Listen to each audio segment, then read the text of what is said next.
Hello guys, welcome to Karthikeya కబూర్లు. ఇంకా ఈ ఛానల్ ఎవరు సబ్స్క్రైబ్ చేసుకోకపోతే ప్లీజ్ డూ సబ్స్క్రైబ్.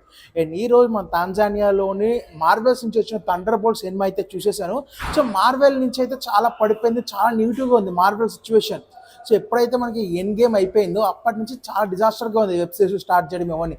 ఈ సినిమా థండర్ బోల్ట్స్ వచ్చేసి చూసాను. ఇప్పటివరకు చూసిన సినిమాల్లో కొద్ది మాదిరి పర్లేదు అన్నట్టయితే అనిపించింది. మార్వెల్ మూవీలో ఎండ్ గేమ్ తర్వాత వచ్చిన మార్వెల్ మూవీలో కొన్ని సినిమాలే అంత బాగా అనిపిస్తుంది, మిగతా అవన్నీ చాలా డిసప్పాయింట్ అవుతున్నాయి. అండ్ ఈ సినిమా మాత్రం కొద్దిమంది చాలా బెటర్ అనిపించింది మార్వెల్ నుంచి వచ్చిన తర్వాత. పోస్ట్ క్రెడిట్స్ అయితే ఉన్నాయి ఈ సినిమాలో, 2 పోస్ట్ క్రెడిట్స్ ఉన్నాయి. ఆ 2 కూడా కొద్దిగా ఇంపార్టెంట్ నెక్స్ట్ వచ్చేదానికి. అండ్ వీళ్ళు కొత్త అవెంజర్స్ కానీ చూపించారు. మరి ఈ మన ట్రైలర్లో కూడా అదే ఉంది, ఇదైతే స్పాయిలర్ కాదు. బట్ యాక్షన్ సీక్వెన్స్ ఏవైతే ఉన్నాయో అవి చాలా కొద్దిగా బాగున్నాయి. అండ్ ఇందులో అందరికీ మెయిన్ క్యారెక్టర్ బకీ ఒక్కడే తెలుసు.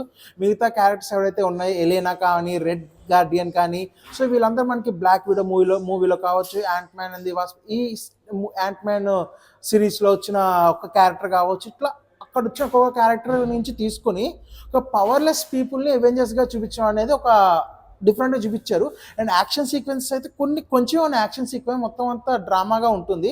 సో ఓవరాల్గా మూవీ అయితే పర్లేదు అనిపిస్తుంది. అంత మార్వెల్ నుంచి వచ్చిన బిగ్గెస్ట్ కంబ్యాక్ అయితే అని చెప్పాం దీన్ని. బట్ ఓకే ఇష్ మూవీ. మార్వెల్ ఫ్యాన్స్ ఎవరు ఉంటే థియేటర్కి వెళ్ళి కొద్దిగా పర్లేదు, బాగానే తీసారు, మంచి మార్వెల్ సినిమా అన్నట్టయితే ఉంటుంది. మరీ సూపర్గా అన్నట్టు ఉండదు. అండ్ పోస్ట్ క్రెడిట్స్ అయితే మిస్ అవ్వదు, చూడండి. Okay guys.